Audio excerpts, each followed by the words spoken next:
ಮುಳಬಾಗಿಲು ತಾಲೂಕು ಮೇಲೇರಿ ಗ್ರಾಮದಲ್ಲಿ ಭುಗಿಲೆದ್ದ ಆಸ್ತಿ ವಿವಾದ, ದಲಿತರ ಮೇಲೆ ಹಲ್ಲೆ, ನೊಂದ ಕುಟುಂಬದಿಂದ ನ್ಯಾಯಕ್ಕಾಗಿ ಆಗ್ರಹ. ಹೌದು, ಮುಳಬಾಗಿಲು ತಾಲೂಕಿನ ಮೇಲೇರಿ ಗ್ರಾಮದ ದಲಿತ ಸಮುದಾಯದ ವೆಂಕಟೇಶಪ್ಪ ಕುಟುಂಬಕ್ಕೆ ಸೇರಿದ 2 ಎಕರೆ ಜಮೀನಿನ ವಿವಾದ ಇಡೀ ವೆಂಕಟೇಶಪ್ಪನವರ ಕುಟುಂಬಕ್ಕೆ ನೆಮ್ಮದಿ ಇಲ್ಲದ ಹಾಗೆ ಮಾಡಿದೆ. ಮೇಲೇರಿ ಗ್ರಾಮದ ಗ್ರಾಮ ಪಂಚಾಯಿತಿ ಸದಸ್ಯ ಸುಬ್ರಹ್ಮಣಿ ಆಂಜಿ ಹಾಗೂ ಶಿವು ಎಂಬುವವರು ವೆಂಕಟೇಶಪ್ಪನವರಿಗೆ ಸೇರಿದ 2 ಎಕರೆ ಜಮೀನನ್ನ ಕಬಳಿಸುವ ಸಲುವಾಗಿ ಇಡೀ ಕುಟುಂಬಕ್ಕೆ ಪ್ರಾಣ ಬೆದರಿಕೆ ಹಾಕಿದ್ದಾರೆ. ಹಾಗೆಯೇ ವೆಂಕಟೇಶಪ್ಪನವರ ಮಗ ನಾರಾಯಣಸ್ವಾಮಿ ಹಾಗೂ ಮೊಮ್ಮಗ ಸುನಿಲ್ ಎಂಬುವವರ ಮೇಲೆ ಮಾರಣಾಂತಿಕ ಹಲ್ಲೆ ಮಾಡಿದ್ದಾರೆ. ಇನ್ನು ಈ ಸಂಬಂಧ ಪೊಲೀಸ್ ದೂರು ನೀಡಿದ್ರೂ ಸಹ ಯಾರೊಬ್ಬರು ನಮ್ಮ ಸಹಾಯಕ್ಕೆ ಬರುತ್ತಿಲ್ಲ. ಗ್ರಾಮದಿಂದ ದೂರದಲ್ಲಿ ಶೀಟ್ ಮನೆ ಮಾಡಿಕೊಂಡು ವಾಸವಾಗಿದ್ರೂ ಸಹ ಮನೆಗೆ ಹೋಗುವ ದಾರಿಗೆ ಅಡ್ಡ ಹಾಕಿ ಪ್ರಾಣ ಬೆದರಿಕೆ ಹಾಕುತ್ತಿದ್ದಾರೆ. ನಮ್ಮ ಕುಟುಂಬಕ್ಕೆ ರಕ್ಷಣೆ ಇಲ್ಲದಾಗಿದೆ ಎಂದು ಮೊಮ್ಮಗ ಸುನೀಲ್ ಮಾಧ್ಯಮದವರ ಮುಂದೆ ಘಟನೆಗೆ ಸಂಬಂಧಿಸಿದಂತೆ ವಿವರಿಸಿ ನ್ಯಾಯ ಕೊಡಿಸುವಂತೆ ಆಗ್ರಹಿಸಿದ್ದಾರೆ. ನಮಸ್ಕಾರ, ನಮ್ಮ ಹೆಸರು ಸುನೀಲ್ ಅಂತ, ನಮ್ಮ ಅಪ್ಪ ಹೆಸರು ನಾರಾಯಣ ಸ್ವಾಮಿ ಅಂತ, ನಮ್ಮ ತಾತ ಹೆಸರು ವೆಂಕಟೇಶಪ್ಪನವರು. ನಾವು ಊರಿಂದ ಮೇಲೇರಿ ಗ್ರಾಮ, ನಮ್ದು ಮೇಲೇರಿ ಗ್ರಾಮ, ಊರಿಂದ 7 ಕಿಲೋಮೀಟರ್ ದೂರದಲ್ಲಿ ನಾವು ಚಿಕ್ಕ ಮನೆ ಕಟ್ಕೊಂಡು ಸೀಟ್ ಹಾಕೊಂಡು ನಾವು ವಾಸ ಮಾಡ್ತಾ ಇರೋದು. ಇವರು ಜನರಲ್ ಅವರು ನಮ್ಮನ್ನ ಬದುಕಕ್ ಬಿಡ್ತಾ ಇಲ್ಲ, ಈ ಕಡೆ ಸಾಯಕ್ಕೂ ಬಿಡ್ತಾ ಇಲ್ಲ. ನಮ್ಮ ತಾತ, ನಮ್ಮ ಅಜ್ಜಿ ಅವರು ವಯಸ್ಸಾಗಿರೋರು, ಮುದುಕರವ್ರು. ಅವ್ರಕ ವಯಸ್ಸಾಗ ಏನೇನೋ ಮಾಡಿದ್ರು ಅವರು, ಆದ್ರೆ ಇವಾಗ ಅವರಿಂದ ಆಗಲ್ಲ.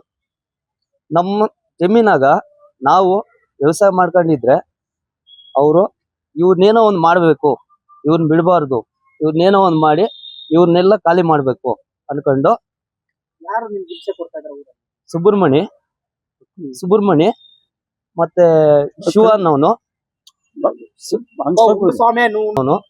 ಮತ್ತೆ ಆಂಜಿನಾಥ್. ನಿಮ್ ಸಮುದಾಯದವರ ನಿಮ್ ಸಂಬಂಧಿಕರ ಯಾರು? ಇಲ್ಲ, ಅವ್ರು ನಮ್ಮ ಸಂಬಂಧಿಕರಲ್ಲ, ಅವರು ಜನರಲ್.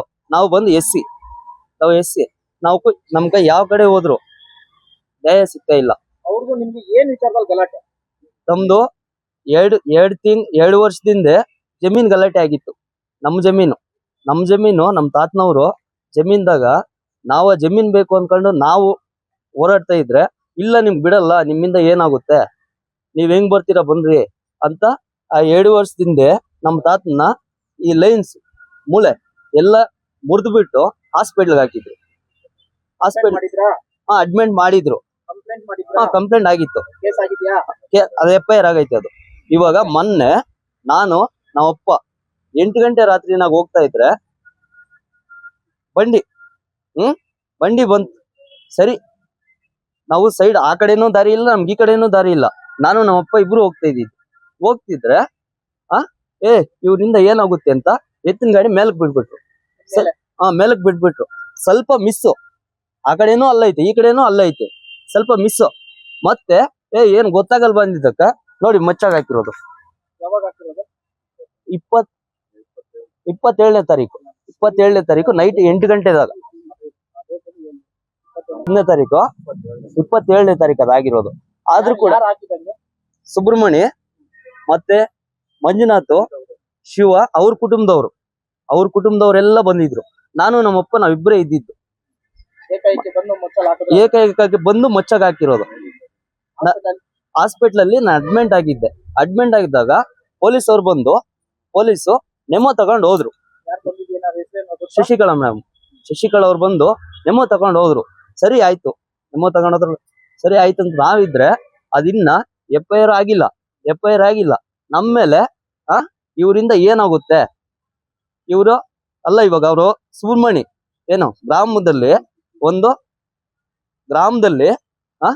ಚೇರ್ಮನ್ ಆದಂತ, ಒಂದು ಮೆಂಬರ್ ಆದಂತ, ಅವ್ರ ಹತ್ರ ಮಾತ್ರ ದುಡ್ಡಿರುತ್ತೆ, ನಮ್ಮ ಹತ್ರ ದುಡ್ಡಿರಲ್ವಾ? ಪೊಲೀಸ್ ಅವರು ಅದ್ ಹೆಂಗ್ ಆಕ್ಷನ್ ತಗೊಳಲ್ಲ ಸರ್? ಏನಾಗಿದೆ ಇವಾಗ? ಆಕ್ಷನ್ ತಗೊಂಡಿಲ್ಲ ನಿಮ್ಮ ಮೇಲೆ? ಮತ್ತೆ ಇಲ್ಲ, ಏನು ಆಕ್ಷನ್ ತಗೊಂಡಿಲ್ಲ. ಹಿಂದೆ ನಡೆದಿದೆಯಲ್ವಾ? ಇವತ್ತು ಇಲ್ಲಿಗೆ ಬಂದಿರೋ ಉದ್ದೇಶ ಏನು? ಇವಾಗ ಇಲ್ಲಿಗೆ ಬಂದಿರೋದ ನಮ್ಕ ನ್ಯಾಯ ತೋರಿಸ್ರಿ, ನಮ್ಗ್ ಬದುಕೋಕ್ ಒಂದ್ ದಾರಿ ತೋರಿಸ್ರಿ.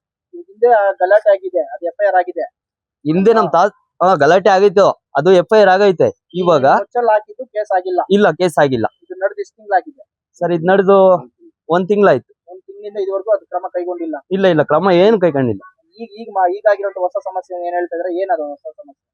ಹೊಸ ಸಮಸ್ಯೆ ಅಂದ್ರೆ ಅದೇ ಆ ಸೈಡ್ ಇಟ್ಕೊಂಡು ನಾವು ಬರೋ ಇಷ್ಟೊತ್ತಿಗೆ ಬರ್ತಾರೆ, ಇಂಥ ಟೈಮ್ಗೆ ಬರ್ತಾರೆ ಅವರು ಅಂದ್ಕೊಂಡು ಕಾದ್ಕೊಂಡು ಬೇರೆಯವ್ರ ದುಡ್ಡು ಕೊಟ್ಟು ಅಲ್ಲಿ ಕುಡ್ಸ್ಬಿಟ್ಟು ಎಣ್ಣೆ ಕುಡ್ಸ್ಬಿಟ್ಟು ನಮ್ಮ ಮೇಲೆ ಅಟ್ಯಾಕ್ ಮಾಡವ್ರೆ. ಅವತ್ತು ನಾನು ನಮ್ಮ ಅಪ್ಪ ಜೊತೆ ಇದ್ದಿದ್ರೆ ನಮ್ಮ ಅಪ್ಪನ್ನ ಗ್ಯಾರಂಟಿ ಹೊಡೆಯೋರು. ನಮ್ಮಪ್ಪ ಹೆಲ್ಮೆಟ್ ಹಾಕೊಂಡಿದ್ರು, ನಮ್ಮಪ್ಪನ ಹಾಕಕ್ ಬಂದ್ರು, ನಾನು ಹಿಂಗಂದೆ, ಕೈ ಹಿಂಗ ಅನ್ನಷ್ಟೊತ್ಗೆ ನನ್ಗ ಹಾಕಿದ್ದು. ಸರಿ, ಅಷ್ಟೊತ್ನಾಗ ಗಾಡಿ ಅಲ್ಲೇ ಬಿಟ್ಬಿಟ್ಟು ಅವ್ ಶಿವ ಅನ್ನೋನು, ಗಾಡಿ ಎತ್ಬೇಡ ನೀನು, ಗಾಡಿ ಇಲ್ಲೇ ಬಿಟ್ಬಿಟ್ಟು ಹೋಗು ಅಂದ್ಕೊಂಡು. ನಿಮ್ಗೆ ಬೇರೆ ದಾರಿ ಇಲ್ಲ ಹೋಗೋದಕ್ಕೆ ಬರೋದಕ್ಕೆ? ಇಲ್ಲ, ನಮ್ ದಾರಿನೇ ಅದು, ದಾರಿನೇ ಹಂಗೆ ಹೋಗ್ಬೇಕು ನಾವು, ಯಾ ಕಡೆನೂ ಹೋಗಂಗಿಲ್ಲ. ಸರಿ ಅಂತ ನಾವು ಅಷ್ಟೊತ್ನಾಗ ಗಾಡಿನೂ ಬೇಡ ಏನು ಬೇಡ ಅಂತ ನಮ್ಮಪ್ಪ, ನಾನು, ನಮ್ಮ ಅಜ್ಜಿ ಮುದುಕ್ರು ನಡಿಯಕ್ ಕೂಡ ಆಗಲ್ಲ ಇಮ್ಮಿಂದ, ಸ್ವಲ್ಪ ಅಷ್ಟೇ. ಊರಲ್ಲಿ ಇಷ್ಟೆಲ್ಲ ನಡೀತದ್ರೆ ನಿಮ್ ಸರ್ಕಾರಕ್ಕೆ ಯಾರು ಸಪೋರ್ಟ್? ಇಲ್ಲ, ಯಾರು ಸಪೋರ್ಟೇ ಇಲ್ವಾ, ಯಾರು ಇಲ್ಲ ನಮ್ದಿರೋದು ಒಂದೇ ಮನೆ. ಇಷ್ಟೆಲ್ಲ ಹಿಂಸೆ ಆಗ್ತಾ ಇದ್ರೆ ನಿಮ್ಗೆ ಜೀವದ ಮೇಲೆ ನಿಮ್ಗೆ ಹಲ್ಲೆ ನಡೆದಿದೆ, ಜೊತೆಗೆ ಜೀವ ಬೆದರಿಕೆ ಇದೆ ಅನ್ಬಿಟ್ಟು ಪೊಲೀಸ್ ಸ್ಟೇಷನ್ ಕಂಪ್ಲೇಂಟ್ ಕೊಟ್ಟಿದ್ದಾರೆ ವಿಚಾರದಲ್ಲಿ. ನಾನು ಹೊಡೆದಿದ್ದಕ್ಕ ಅಡ್ಮಿಂಟ್ ಆಗಿದ್ದು ನಾವು, ಅಡ್ಮಿಂಟ್ ಆಗಿ ಮತ್ತೆ ಪೊಲೀಸ್ ಅವ್ರು ಬೆಳಗ್ಗೆ ಅರ್ಥ ಮಾಡ್ಕೊತ ತಗೊಂಡಿದ್ದಾರ ಅವರು ಕಂಪ್ಲೇಂಟ್ ತಗೊಂಡವ್ರೆ. ಅದು ಏನು ನೆಮ್ಮನೇ ಇಲ್ಲ ಸರ್, ಅದು ಏನು ಕ್ರಮ ಕೈಗೊಂಡಿಲ್ಲ? ಏನು ಇಲ್ಲ.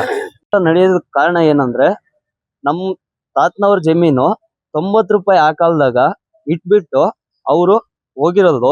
ಅದಕ್ಕೋಸ್ಕರ ನಮ್ಗೆ ಜಮೀನ್ ಬೇಕು ಅಂತ ನಾವು ಕೇಳಿದಕ್ಕ ಅದು ಮನ್ಸಾಗಿ ಇಟ್ಕೊಂಡು ಇವ್ರನ್ನ ಬಿಡಬಾರ್ದು, ಇವ್ರನ್ನೇನೋ ಒಂದ್ ಮಾಡ್ಬೇಕು ಅಂದ್ಕೊಂಡು ಇವರು ಚೇರ್ಮನ್ ಅನ್ನೋ ಸುಬ್ರಹ್ಮಣ್ಯ ಅವರು ಇಷ್ಟೆಲ್ಲ ರೇಸ್ ಮಾಡಿ ಬೇರೆಯವ್ರನ್ನ ಬಿಟ್ಟು ಅವ್ರ ಹತ್ರನೇ ದುಡ್ಡಿರೋದು. ನಾವು SC ಅಲ್ವಾ, ಮುಂದೆ ದಲಿತರು ಬದುಕಬಾರ್ದ, ದುಡ್ಡಿರೋರ್ಗೆ ನ್ಯಾಯ? ಇದು ಯಾವ ನ್ಯಾಯ, ಇದು ಯಾವ ಕಾನೂನು ಇದು? ಇದನ್ನ ನಾವು ಪೊಲೀಸ್ ಅವರು ರಕ್ಷಣೆ ಕೊಡ್ತಾರೆ ಅಂತ ಹೋದ್ರೆ ಪೊಲೀಸ್ ಅವ್ರು ಕೂಡ ನಮ್ಗೆ ಯಾವ್ದು ರಕ್ಷಣೆ ಇಲ್ವಲ್ವಾ? ಯಾವ್ದು ಇಲ್ಲ. ಪೊಲೀಸ್ ಅವ್ರೆ ಅವ್ರ ಹತ್ರ ಕಾಂಟ್ಯಾಕ್ಟ್ ಆಗ್ಬಿಟ್ಟು ನಮ್ಮ ಮೇಲೆ ಯಾವ್ದು ಇಲ್ಲ, ಇವ್ರದೇ ತಪ್ಪು ಅನ್ಕೊಂಡು ಸಬ್ ಇನ್ಸ್ಪೆಕ್ಟರ್ ಸಾಹೇಬ್ರು ಮೊನ್ನೆ ಮಾಡ್ತಾ ಇರ್ತಾರೆ, ನಿಮ್ದೇ ತಪ್ಪು, ಅವ್ರದೇನ್ ತಪ್ಪಿಲ್ಲ ಅನ್ಕೊಂಡು. ಹಂಗಾದ್ರೆ ಎಷ್ಟು ಲಂಚ ತಗೊಂಡವ್ರ ಇವ್ರು? ಟೋಟಲ್ ಕೇಸ್ ಇರುವಾಗ ನ್ಯಾಯ ಪಂಚಾಯತಿಗೆ ಹೋದ್ರ ನೀವು? ಹಳೆ ಕೋರ್ಟ್ ವಿಚಾರ ಕೋರ್ಟಲ್ ಇದೆಯಲ್ಲ ಕೇಸ್ ಜಮೀನ್ದು? ಹೌದು, ಹೋಗಿದ್ವಿ. ಹಂಗಿದ್ದವ್ರು ಮತ್ತೆ ಇನ್ನೇನು ಅಂತ ರಾಜ್ಯಕ್ಕೆ ಹೋಗ್ತಾರ ನೀವು ಸಂಧಾನಕ್ಕೆ? ಇಲ್ಲ, ಅವ್ರು ರಾಜಿಗೆ ಕರ್ದವ್ರೆ, ನಾವು ಹೋಗಿಲ್ಲ ಅಂತ ಅಂದ್ಬಿಟ್ಟು ನಮ್ಮೆಲ್ಲ ಅದು FIR ಬುಕ್ ಆಯ್ತು, ನಾವು ಕೋರ್ಟ್ಗೆ ಹೋಗಿದಿರಿ. ಹೋಗಿ ಅವರು ರಾಜಿಗ್ ಬಾ ಅಂತ ಅವ್ರು ಹೇಳ್ತಾವ್ರೆ. ನಾವು ರಾಜಿ ಬೇಡ, ರಾಜಿಗೆ ಹೋದ್ರೆ ಮತ್ತೆ ಇನ್ನೊಂದ್ಸತಿ ಅವರು ನಮ್ಮ ಮೇಲೆ ಅಟ್ಯಾಕ್ ಮಾಡಲ್ಲ ಅಂತ ಪ್ರೂಫ್ ಏನೈತೆ? ಪ್ರೂಫ್ ಏನೋ ಇಲ್ವಲ್ವಾ?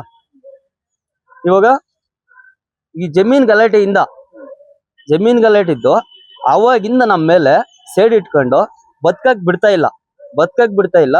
ಹೋಗೋ ದಾರಿನಾಗ ಅಡ್ಡಗಳು ಹಾಕೋದು, ಇವ್ರು ಎಷ್ಟೊದಕ್ ಬರ್ತಾರೆ, ಯಾವ ಟೈಮ್ಗೆ ಬರ್ತಾರೆ ಅಂತ ತಿಳ್ಕೊಂಡು ಅಟ್ಯಾಕ್ ಮಾಡೋದು. ಇವಾಗ ಏನಾಗಿದೆ ಪ್ರೆಸೆಂಟ್? ಈಗ ಏನ್ ಸಮಸ್ಯೆ? ಇವಾಗ ಮೊನ್ನೆ ರೀಸೆಂಟ್ ಆಗಿ ನಾನು ಯಾವತ್ತೋ ಒಂದ್ಸತಿ ಊರಿಗೆ ಹೋಗೋದು, ಸರಿ ಆಯ್ತು. ಎಲ್ಲಿರೋದು? ನಾವಿರೋದು ಮೇಲೇರಿ ಗ್ರಾಮನೇ. ಮೇಲೇರಿ ಗ್ರಾಮದಾಗಿರೋದು ನಾವು. ಯಾವತ್ತೋ ಒಂದ್ಸತಿ ನಮ್ಮಪ್ಪ, ನಮ್ಮ ತಾತ, ನಮ್ಮ ಅಜ್ಜಿ, ನಮ್ಮಮ್ಮ, ನನ್ನ ತಮ್ಮ ಇವ್ರು ಇರೋದು ಅಲ್ಲಿ. ನಾನು ಯಾವತ್ತೋ ಒಂದ್ಸತಿ ನನ್ನ ಕೆಲ್ಸಗಳಿರುತ್ತೆ, ನಾನು ಎಲ್ಲೋ ಒಂದ್ಸತಿ ಹೋಗ್ತೀನಿ ಬರ್ತೀನಿ. ನಾನು ಯಾವತ್ತು ಇರೋನು ಅವತ್ತು 8 ಗಂಟೆ ರಾತ್ರಿನಾಗ ನಮ್ಮ ಅಪ್ಪ ಜೊತೆ ನಾವೇನೋ ಮನೆಗೆ ಐಟಮ್ ಏನೋ ತಗೊಂಡು ಹೋಗ್ತಾ ಇದ್ರೆ ಇವ್ರು ಅಟ್ಯಾಕ್ ಮಾಡಿಸಿ, ಅವನಿಂದ ಏನಾಗುತ್ತೆ, ಅವನಿರೋದೊಬ್ಬನು ನಮ್ಮ ರಿಲೇಷನ್ ಅವ್ರನ್ನೇ ಅವ್ರ ಕೈಯಾಗಿ ಇಟ್ಕೊಂಡು ನಮ್ಮ ಮೇಲೆನೆ ನಮ್ಮ ರಿಲೇಷನ್ ಬಿಡ್ತಾನೆ ಅವನು. ಸುಬ್ರಹ್ಮಣ್ಯ ಅನ್ನೋನು. ಯಾರ್ಯಾರು ನಿಮ್ಮ ಮೇಲೆ ಅಟ್ಯಾಕ್ ಮಾಡಿದ್ರು? ನಮ್ಮ ಮೇಲೆನ ಸುಬ್ರಹ್ಮಣ್ಯ, ಶಿವ, ಮತ್ತೆ ಮಂಜುನಾಥ್, ಮತ್ತೆ ಸುರೇಶ್ ಅವರು. ಇದಾದ್ಮೇಲೆ ಏನಾಯ್ತು ಮುಂದೆ? ಇದಾದ್ಮೇಲೆ ಸರಿ ಆಯ್ತು ಅಂತ ಮಚ್ಚ ಹೊಡೆದ್ಮೇಲೆ ನಾವು ಅಷ್ಟೊತ್ತಾಗ ಬಂದು ನಾನು, ನಮ್ಮ ಅಜ್ಜಿ, ನಮ್ಮಪ್ಪ ಮೂವರು ನಾನು ಬಂದು ಅಡ್ಮಿಂಟ್ ಆದಾಗ ಪೊಲೀಸ್ ಅವರು ಶಶಿಕಲಾ ಅನ್ನೋರು ಬಂದು ಸ್ಟೇಟ್ಮೆಂಟ್ ತಗೊಂಡು ಹೋದ್ರು. ಸ್ಟೇಟ್ಮೆಂಟ್ ತಗೊಂಡು 2 ತಿಂಗಳಾಯ್ತು. 2 ತಿಂಗಳಾದಾಗ ಇವ್ರು ಆ ಕಡೆನೂ ಇಲ್ಲ ಈ ಕಡೆನೂ ಇಲ್ಲ, ಯಾವ್ದು ಮಾಡಿದೀರಾ, ಏನ್ ಇವ್ರು ಮಾಡ್ತಾ ಇರೋದು ಪೊಲೀಸ್ ಅವರು? ನಮ್ಗ್ ನ್ಯಾಯ ಇಲ್ವಾ? ನಾವ್ SC ಅಲ್ವಾ? ಅಲ್ಲ, ನಾವು ಅಂಬೇಡ್ಕರ್ ಕಡೆ ಅವ್ರು ಅಲ್ವಾ? ನಾವು ಯಾವ ನ್ಯಾಯ ಇದೆ ಸರ್ ನಮ್ಕ? ಮುಂದಕ್ಕೆ ಕೇಳಪ್ಪ. ಇವಾಗ ನಾನು ಇಲ್ದಿದ್ದಾಗ ನಮ್ಮ ಅಪ್ಪ ಮೇಲೆ, ನಮ್ಮ ತಾತ ಮೇಲೆ ವಿರುದ್ಧ ಮಾಡಿ ಅಟ್ಯಾಕ್ ಮಾಡಿ ಇವ್ರ ಮೇಲೆ ಮಾತ್ರ FIR ಮಾಡವ್ರೆ. ಅವ್ರ ಮೇಲೆ ಯಾವ್ದು ಎವಿಡೆನ್ಸ್ ಯಾವ್ದು ಇಲ್ಲ.